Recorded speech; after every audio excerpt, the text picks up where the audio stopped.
Ayahku adalah dewa perang. Bab 255. Sen Chang juga menunjuk ke Guan Qianjun, apakah kamu mendengar itu? Mengapa kamu tidak cepat-cepat mendapatkan uangnya kembali? Jika tidak, semua ini akan menjadi tanggung jawabmu. Kamu melakukan apa yang kami inginkan. Kita harus mendapatkan 20 juta ini kembali.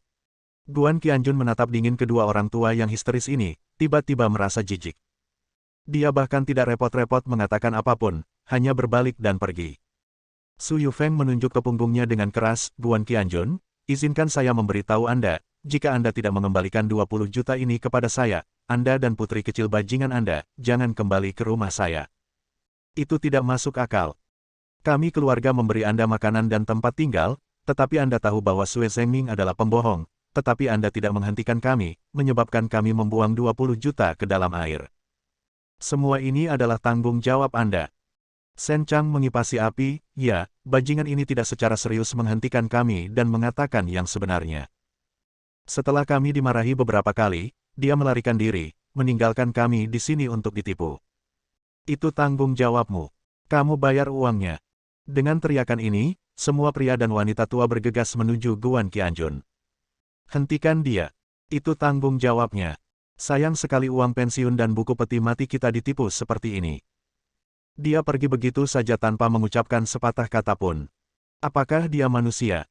Mungkin dia sama dengan Sue Zhengming sialan, kalau tidak, bagaimana dia bisa tahu orang itu pembohong? Dia datang ke sini untuk menertawakan kita. Biarkan dia membayar. Dia akan membayar semua kerugian kita. Sekelompok orang tua menjadi kejam dan lari menjauh dengan cukup baik. Dengan cepat, 3 serangan, 5 serangan dan 2 serangan memblokir Guan Qianjun. Lao Guan menatap mereka dengan dingin dan berkata-kata demi kata, tahukah kamu sangat lucu. Seorang wanita tua melambaikan tangannya, saya tidak peduli apakah itu lucu atau tidak. Saya tahu Anda harus membayar kami. Ya, bayar untuk itu. Jangan pernah berpikir untuk pergi dari sini tanpa membayarnya. Jika bukan karena Anda, bagaimana kami bisa kehilangan begitu banyak uang? Adegan ini mengejutkan semua orang di sekitar. Tang Zibo ingin meminta maaf atas Guan Qianjun, tapi dia tidak berani. Sebab, jika ada orang yang benar-benar ingin kehilangan uang di sini, itu pasti dia. Guan Qianjun menarik napas dan berkata dengan tenang, saya mendengar pepatah yang disebut, bukan orang tua yang menjadi jahat, tetapi orang jahat yang menjadi tua. Saya pikir itu cukup lucu, tapi sekarang, tiba-tiba saya merasakannya. Itu masuk akal. Dia tiba-tiba menunjuk ke arah sekelompok orang tua yang kejam di seberangnya. Momentumnya meledak. Orang-orang itu sangat ketakutan sehingga mereka tidak bisa menahan diri untuk tidak menundukkan kepala. Apakah kamu berbeda dengan orang-orang tua yang terjatuh di jalan, bertemu dengan orang yang baik hati untuk membantunya, tetapi secara salah menuduhnya menjatuhkannya? Saya pikir mungkin ada beberapa dari kamu yang seperti ini. Kali ini kata bahwa beberapa orang tua yang hadir sepertinya menundukkan kepala karena rasa bersalah. Bahkan Su Yufeng. Tapi kemudian, dia berteriak, mengapa kamu banyak bicara? Apakah ini menarik? Jangan mencoba menghindari tanggung jawab. Hanya saja kamu tidak membujukku dengan baik pada saat itu. Kamu hanya memberiku beberapa patah kata lalu pergi. Jika Anda membujuk saya, jika ini terus berlanjut, kita semua akan mempercayainya, dan kita tidak akan menimbulkan kerugian sebesar itu. Kamu bilang, kamu tidak boleh kehilangan uang. Semua orang bilang, kan? Adakah di antara orang-orang tua ini yang mengatakan tidak? Biarkan Guan Qianjun membayarnya. Keluar. Teriak Guan Qianjun yang membuat orang-orang tua itu merasa pusing dan pusing, bahkan ada yang melihat penglihatan hitam dan terjatuh ke tanah. Guan Qianjun melangkah keluar. Ada embun beku di wajahnya. Dia muak dengan orang-orang tua yang tidak tahu berterima kasih ini. Tapi untuk bajingan bernama Sue Zhengming itu, dia ingin menyingkirkannya lebih cepat. Tentu saja, saya ingin mendapatkan kembali uang yang diambilnya. Tapi tidak perlu memberitahu orang-orang tua ini. Tang Zibo juga buru-buru mengikutinya, wajahnya gugup dan keringat dingin mengucur di dahinya. Tuan Guan, maafkan saya benar-benar tidak tahu bahwa anak buah saya begitu berani, sebenarnya. Guan Qianjun melambaikan tangannya. Dia tidak suka mendengar omong kosong. Tang Zibo juga memahaminya, dan segera berkata, ngomong-ngomong, Tuan Guan, saya baru saja berkomunikasi dengan Bank. Meskipun saya memulai prosedur darurat dan segera membekukan semua rekening Sue Zhengming, tapi sudah terlambat. Dia terlalu licik. Saya memasukkan semua uang ke rekening luar negeri dengan sangat cepat, tidak ada yang bisa saya lakukan. Saat dia mengatakan ini, dia hampir menangis. Di dalam, beberapa orang tua sudah menelepon polisi, begitu polisi diberitahu, pasti dialah yang ditangkap. Tidak peduli apa, Tang Ziguo, sebagai bosnya, tidak bisa lepas dari kesalahan. Dia menghentakkan kakinya, mengapa saya begitu sial? Mengapa saya harus melakukan ini? Melihat rantai modal putus, saya sangat cemas hingga ingin melompat dari gedung. Sekarang, saya benar-benar terpaksa melompat dari gedung-gedung. Guan Qianjun ada di sini. Dia menepuk pundaknya, jangan khawatir, semua uang akan dikembalikan. Lalu, dia menelepon Qi Kunlun dan memintanya menggunakan segala cara untuk mengawasi Sue Zhengming dan mencari tahu tentangnya dalam waktu 10 menit. Ya, Tuan Guan. Semuanya sesuai keinginan Anda. Qi Kunlun menutup telepon dan mulai bertindak. Tang Ziguo memandang Guan Qianjun dengan kaget. Guan. Tuan Guan, siapa kamu? Mengapa kamu begitu kuat? Bahkan Dewa Perang persiapan mendengarkanmu. Saat dia mengatakan ini, Tang Ziguo sepertinya memikirkan sesuatu, dan dia gemetar sepanjang waktu. Guan Qianjun berkata dengan tenang, jangan terlalu banyak berpikir, dan jangan terlalu banyak bicara. Ya. Tang Ziguo tanpa sadar memberi hormat militer. Guan Qianjun sudah masuk ke mobil Shen Feixue, mendengarkan lagunya dan dengan tenang menunggu berita tentang Qi Kunlun. Dia tahu, pria itu tidak bisa melarikan diri. Tidak ada yang lain selain menunggu kematian. Periode. Shen Feixue menelepon dan bertanya dengan cemas apa yang terjadi dan mengapa ibunya dengan panik memberitahunya bahwa 20 juta itu hilang dan itu semua salahnya. Ibuku berkata bahwa kamu tahu bahwa Sue Zhengming adalah pembohong, tetapi kamu hanya mengucapkan beberapa patah kata dengan acuh tak acuh, lalu pergi, membiarkannya tertipu sepanjang waktu. Jika kamu tidak gagal menghentikannya, 20 juta tidak akan hilang. Ibu saya juga mengatakan bahwa dia mencurigai Anda dan Sue Zhengming adalah satu kelompok, hanya untuk menipu uang dan berbagi barang curian. Apa yang terjadi? Guan Qianjun berkata dengan ringan, bagaimana menurut Anda kata ibumu? Apakah itu masuk akal? Shen Feixue segera menggelengkan kepalanya, dia benar-benar berbicara omong kosong, dan aku kesal karenanya. Aku percaya padamu 10.000 kali, tapi aku tidak percaya padanya 10 juta kali, tapi apakah 20 juta yuan itu benar-benar tertipu? Itu bagus. Guan Qianjun sedikit tersenyum, serahkan sisanya padaku, 20 juta, tidak kurang 1 sen pun, orang-orang terkutuk akan mati juga, bantu aku menjaga Qian-Qian. Shen Feixue berkata dengan genit, apa maksudmu? Mengapa kamu ingin aku membantumu merawat Qian-Qian? Aku selalu menjaga Qian-Qian, apakah kamu mengerti? Ya. Guan Qianjun berkata dengan sederhana. Menutup telepon. Tidak butuh waktu lama. Panggilan telepon Qi Kunlun datang. Sue Zhengming harus ditemani oleh 3 orang, semuanya adalah bawahan setianya. Pesanan sebesar itu, lebih dari 300 juta, adalah geng beranggotakan 4 orang.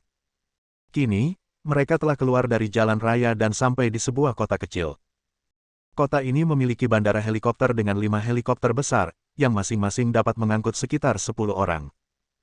Investigasi awal mengungkapkan bahwa bandara tersebut dimiliki oleh pengganggu lokal bernama 13 Guns. Helikopter digunakan untuk berjudi, ketika para penjudi berkumpul, mereka terbang ke angkasa. Sue Zhengming sepertinya sering berkunjung ke kasino. Tapi yang jelas bukan untuk berjudi, tapi terbang ke suatu tempat dengan helikopter untuk menghindari pusat perhatian. Bab 256. Akhirnya, Qi Kunlun berkata dengan suara yang dalam, Burma adalah negara terdekat dari sini, lebih dari 700 km jauhnya. Menurut kecepatan helikopter jenis ini, hanya dibutuhkan 2,5 jam untuk terbang ke sana. Sekarang, kemungkinan besar mereka sudah memasuki bandara dan siap lepas landas. Guan Qianjun membisikkan beberapa patah kata. Qi Kunlun tercengang, Tuan Guan, apakah Anda benar-benar akan melakukan ini? Jika saya tidak menghentikan mereka tepat waktu, Guan Qianjun berkata dengan tenang, setelah menipu ratusan juta, dia pantas mati. Jika dia tidak pantas mati, dia akan menunggu sampai aku menghentikannya. Setelah mengatakan itu, dia menginjak pedal gas tanpa ragu. Panggilan. BMW dengan performa luar biasa ini mengerahkan kekuatan seekor binatang buas, dan sangat cepat hingga menghilang dalam sekejap. Di dalam mobil, Qi Kunlun secara alami mengiriminya lokasinya.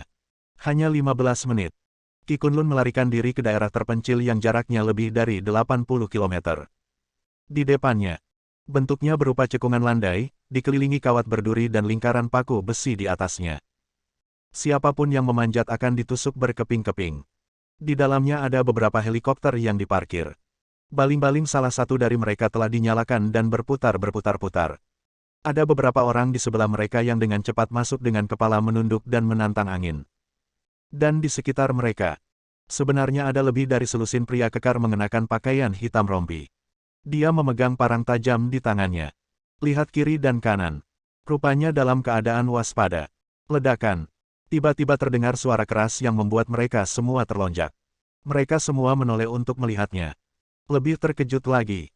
Saya melihat sebuah mobil BMW, yang benar-benar menghancurkan pagar kawat berduri tebal, memperlihatkan lubang besar, dan kemudian bergegas masuk. Kecepatan itu tidak melambat sama sekali. Ho ho ho. Dia bergegas ke sini dengan paksa.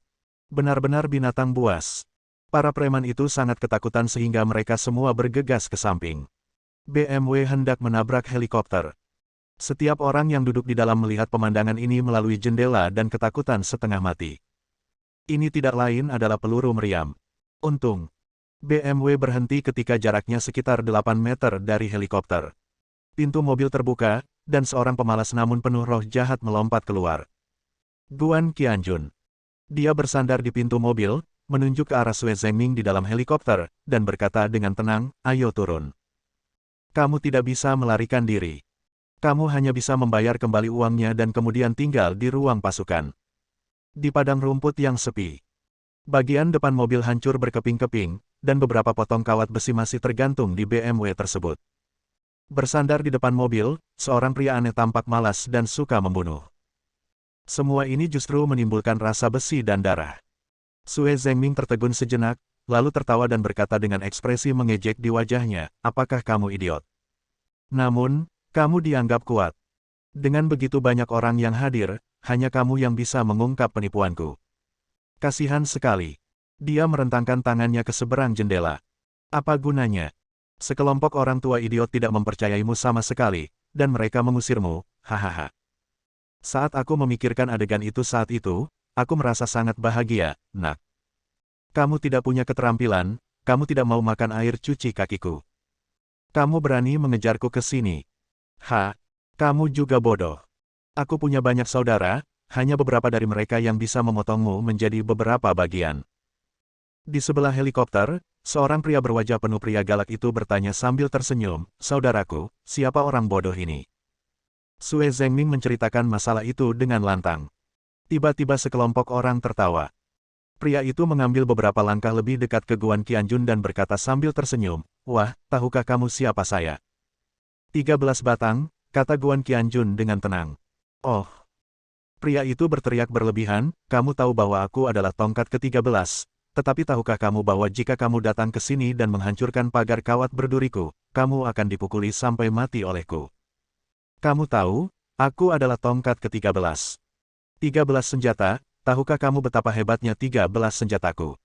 Guan Qianjun menggelengkan kepalanya dan melanjutkan dengan tenang, "Maaf, aku tahu namamu hanya 13 senjata. Betapa hebat dan hebatnya kamu, bagiku, itu semua sama saja, tidak cukup bagiku untuk menginjaknya." 13 tongkat sangat marah. Menunjuk ke arah Guan Qianjun dengan ganas. "Wah, kamu belum berdarah, kan? Pernahkah kamu melihat begitu banyak saudara laki-lakiku? Lebih dari selusin saudara laki-lakinya yang agung datang dengan kepala terangkat tinggi." Otot dada bergetar, menunjukkan kekuatan. Cara Guan Qianjun memandang 13 senjata memang seperti melihat seekor semut. Dia tersenyum dengan tenang, selusin semut juga bisa mengeluarkan suara. Kemudian, dia melihat ke arah Sue Zhengming di helikopter dan mengangkat jarinya ke arahnya. "Kamu dan kaki tanganmu, turunlah. Kamu benar-benar tidak bisa melarikan diri. Turunlah, mengaku bersalah dan serahkan uangnya.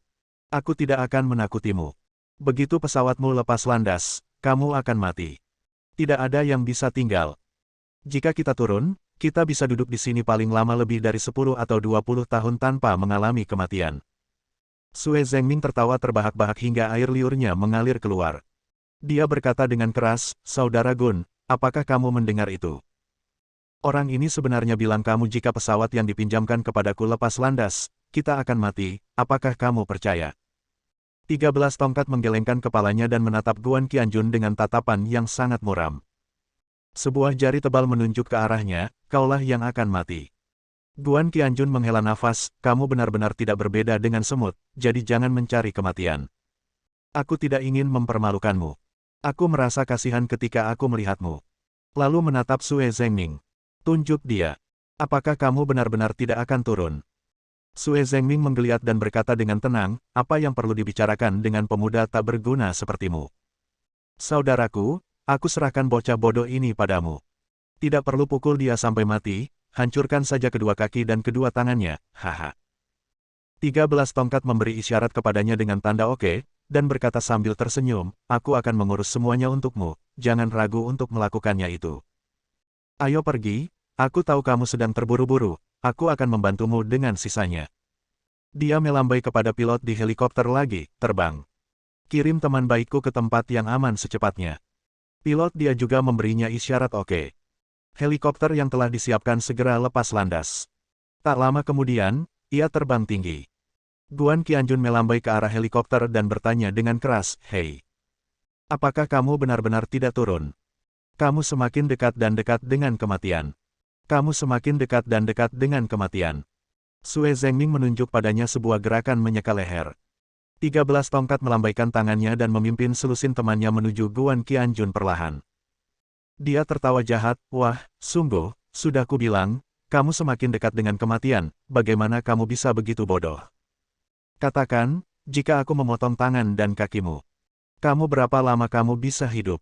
Berapa lama kamu bisa keluar? Guan Qianjun sepertinya tidak mendengar, dia hanya melihat ke arah helikopter yang semakin tinggi dari tanah. Dia tiba-tiba menundukkan kepalanya dan tersenyum jahat pada 13 tongkat. Lihat. Lalu dia menunjuk ke arah helikopter. Lihat adikmu. 13 tongkat memarahi, tapi tanpa sadar masih menoleh. Tiba-tiba, dia membeku. Lebih dari selusin pria besar tercengang. Mereka tiba-tiba melihat. Bersambung.